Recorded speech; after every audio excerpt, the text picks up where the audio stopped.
சம்பவம் நடந்து கிட்டத்தட்ட 12 நாட்கள் ஆனதற்கு பிறகும் இதுவரை தென்காசி மாவட்ட ஆட்சித்தலைவரோ தென்காசி மாவட்ட காவல் கண்காணிப்பாளரோ எவருமே அந்த கிராமத்திற்கு செல்லவில்லை. நான் என்ன கேட்கிறேன், அதை காட்டி உங்களுக்கு என்ன வேலை இருக்கு? தமிழ்நாடு அரசாங்கம் ஏன் என்று கேட்கவில்லை. நான் இந்த கூட்டத்தின் வாயிலாக தமிழ்நாடு அரசாங்கத்திற்கு வற்புறுத்த விரும்புகிறேன். ஜாதிய வன்முறைகள், ஜாதிய கொடுமைகள் எந்த ரூபத்தில் இருந்தாலும் அது முற்றிலும் தடுத்து நிறுத்தப்படும். அது குறிப்பாக மாணவர்கள், இளைஞர்கள் மத்தியில் இத்தகைய சாதிய ரீதியான பிரிவினைகளும் மோதல்களும் அதிகரித்துக் கொண்டிருக்கிறார். ஏற்கனவே திருநெல்வேலியில் சின்னதுரை என்கிற பள்ளி மாணவன் சக மாணவர்களால் வெட்டப்பட்டது உங்களுக்கு எல்லாம் தெரியும்.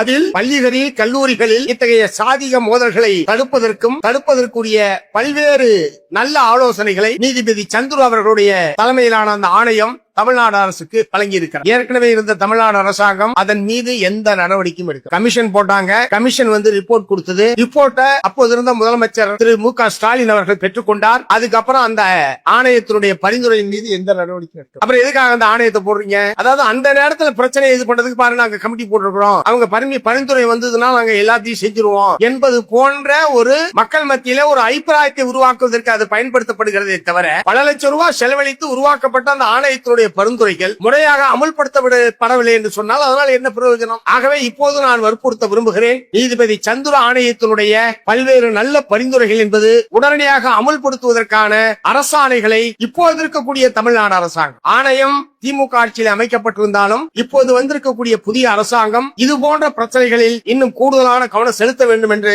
இந்த சந்தர்ப்பத்தில் கேட்டுக்கொள்ள விரும்புகிறேன்.